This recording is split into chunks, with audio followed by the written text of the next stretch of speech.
একটা মুসলিম রমণী ধর্ষিত হওয়ার 2 মাস পরেও যেই সরকার এর শাস্তি বাস্তবায়ন করতে পারে না, আজকে আমরা তাদের বিরুদ্ধে দাঁড়িয়েছি। আজকে আমি আমার বোনের বিচারের জন্য এখানে দাঁড়িয়েছি। আমার মুসলিম বোন ধর্ষণ হওয়ার পরে একজন বাংলাদেশী নাগরিক, সে বাংলাদেশের মতো মাটিতে, সে তার দেশে ধর্ষণ হওয়ার পরে তার ন্যায্য অধিকার, সে বিচারটুকু পায়নি। সে বিচারের জন্য যখন আমাদেরকে রাজপথে নামতে হয়েছে, আমাদেরকে বলতে হয় এদেশের দায়িত্বে থাকা উপদেষ্টা পরিষদ সহ ইন্টারিম সরকার তাদের দেশে ধর্ষণ হওয়ার পরেও তারা বিচার করতে পারে নাই। তার মানে দায়িত্বে থাকা মন্ত্রণালয়ের প্রত্যেকটা মন্ত্রী সহ প্রত্যেকটা দায়িত্বশীল পুরুষত্বহীন কাপুরুষ। যেই পুরুষ দায়িত্বে থাকার পরেও তার ঘরের রমণী নির্যাতিত হয়, তার এর জন্য কোনো আফসোস হয় না, তার হৃদয়ে রক্তক্ষরণ হয় না, তার মাধ্যমে কোনো বিচার কার্য হয় না, ওই সরকারকে, ওই গভর্নমেন্টকে আমরা পুরুষত্বহীন কাপুরুষ ছাড়া আর কিছু বলতে পারি না। আমরা দায়িত্বহীন ভাষায় প্রশাসনকে বলতে চাই, ধর্ষণের আজ 2 মাস পেরিয়ে যাওয়ার পরেও এই প্রশাসন কোনো বিচার করতে পারে নাই, কোন আইন বাস্তবায়ন করতে পারে নাই। তাহলে কি আমরা ধরে নিব এদেশের জনগণের টাকায় সরকার প্রশাসনকে বেতন দিয়ে থাকে? প্রশাসন ততদিন পর্যন্ত কোন অপরাধের খবর পায় না যতদিন পর্যন্ত তাওহীদি জনতার রাজপথে নেমে না আসে। তার মানে আমরা সরকারকে জিজ্ঞেস করতে চাই, যদি সব অপরাধের কথা আমরাই রাজপথে বলতে হয়, তাহলে কার কি ছিঁড়ার জন্য আপনারা প্রশাসনকে বেতন দেন? এই প্রশাসনের এই সরকার দিয়ে আমার কি হবে? যদি আমার দেশের একটা মাদ্রাসার শিক্ষার্থী, একটা ছাত্রী, সে তার দেশে নিরাপদ না থাকতে পারে, তাহলে এই প্রশাসন আর এই সরকার দিয়ে আমরা কার কি ছিড়ব? আমরা আমাদের স্পষ্ট পায়গাম সহজ ভাষায়, দ্ব্যর্থহীন ভাষায় তাদেরকে বলতে চাই, আমরা রাজপথে নেমে এসেছি। এটাকে কোনো তামাশা মনে করে দিয়ে এটাকে ছোট করে দেখবেন না। যদি আপনারা এই ধর্ষণের বিচার করতে না পারেন, যদি রঞ্জিতদের ধর্ষণের বিচার আপনারা না করতে পারেন, তাহলে পুরুষত্বহীনদের মতো আপনাদের সকল কার্যক্রম বন্ধ করে দিয়ে, মন্ত্রণালয়ের সব কয়টা কার্যক্রম বন্ধ করে দিয়ে সারিয়ার হাতে চুরি করে বসে থাকেন। কিভাবে বিচার আদায় করে নিতে হয়, কিভাবে দাবি আদায় করে নিতে হয়, সেই ভাষা আমাদের জানা আছে। আমরা সরকারকে বলবো, হিন্দুত্ববাদীদের পা চাটাচাটি করেন, সমস্যা নাই। যখন গৌর গোবিন্দের রাজপ্রাসাদ তছনছ করে দিব, আপনাদের অস্তিত্ব খুঁজে পাওয়া যাবে না। বিচার বিচার বিচার চাই, ধর্ষকদের বিচার চাই, ধর্ষকদের বিচার চাই, বিচার বিচার বিচার চাই, বিচার বিচার বিচার চাই, ধর্ষকদের বিচার চাই।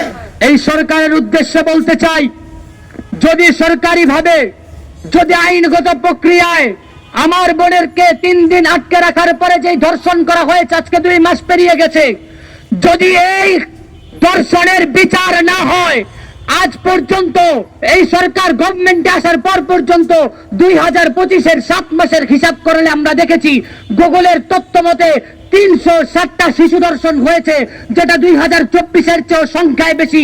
সরকার কয়টার বিচার করেছে? আমরা দেখেছি এদেশে যখন অপরাধ হয় তখন সরকারের দায়িত্বশীলরা মন্ত্রণালয়ে বসে বসে এসির হাওয়া খায়।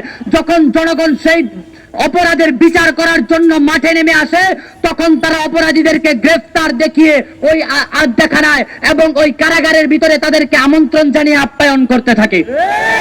আমরা বলতে চাই, যদি আপনারা এর বিচার করতে না পারেন, এর বিচার কিভাবে করতে হয় সেটা আমরা আপনাদেরকে শিখিয়ে দেব।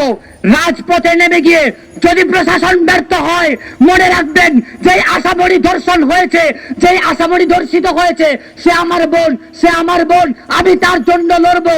যদি প্রশাসন ব্যর্থ হয়, প্রশাসন আমার বোনের বিচার করতে না পারে, তাহলে আমরা তো পুরুষত্বহীন না, নিজ হাতে বিচার কার্য উঠিয়ে নিব। এর জন্য যদি ফাঁসির মঞ্চে যেতে হয়, ফাঁসির মঞ্চে যেতে প্রস্তুত আছে।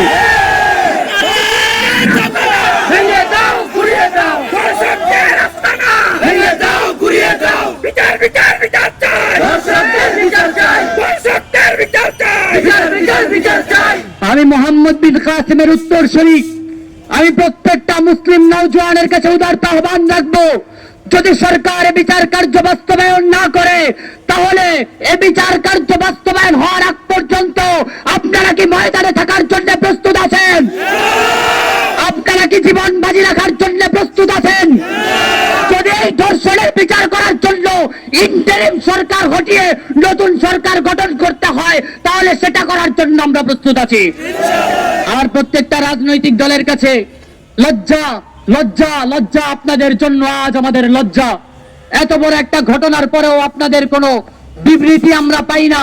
সামান্য একটা পোস্ট করেও আপনারা এদের সাথে সমর্থন করতে পারেন না।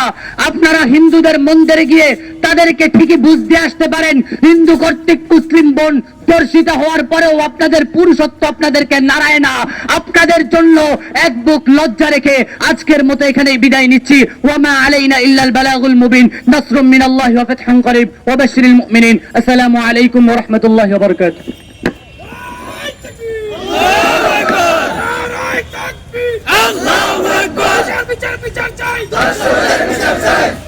আসলে এই সমাজের দিকে আমার মা বোনেরা কোন সময় নিরাপদ থাকবে, কবে নিরাপদ তারা পাবে এই সমাজের দিকে?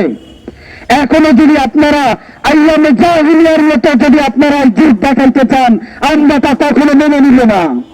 মনে রাখবেন, আমাদের বুকে ওমরের চেতনা, আমাদের বুকে শেরে খোদা হযরত আলী রাদিয়াল্লাহু তাআলা আনহুর চেতনা, আমাদের বুকে হযরত আবু বকর রাদিয়াল্লাহু তাআলা আনহুর চেতনা। আমরা আকাবির তাওবানদের সন্তান, আমরা হযরত মুহাম্মদ সাল্লাল্লাহু আলাইহি ওয়াসাল্লামের অনুসারী। আমরা তার চেতনাকে আমরা বুকে ধারণ করে এই সমাজের বুকে আমরা চলতে চাই। সম্মানিত উপস্থিতি, একটা নয়, দুটি নয়, প্রতি পদে পদে বারবার আমরা দেখতে পাচ্ছি এই সমাজের বুকে আমাদের বোনেরা ধর্ষিত হচ্ছে। কি বলেন? শুধু ধর্ষিত, আমাদেরকে যা যা করতে হয় আমরা তাই করতে বাধ্য হব ইনশাআল্লাহ। মোহতারাম হাজিরিন, সর্বশেষ কথা হলো, এই দেশের জনতা যখন নিজেদের দিন প্রতিষ্ঠা করার জন্য, ইনসাফ প্রতিষ্ঠা করার জন্য, ন্যায়ের জন্য রাজপথে নেমে আসবে, তখন কিন্তু সমস্ত ষড়যন্ত্রকারীরা, তাদেরকে যারা সহায়তা করবে, তারা কেউ পার পাবে না ইনশাআল্লাহ। আল্লাহ তাআলা আমাদেরকে সতর্ক থাকার তৌফিক দান করুক।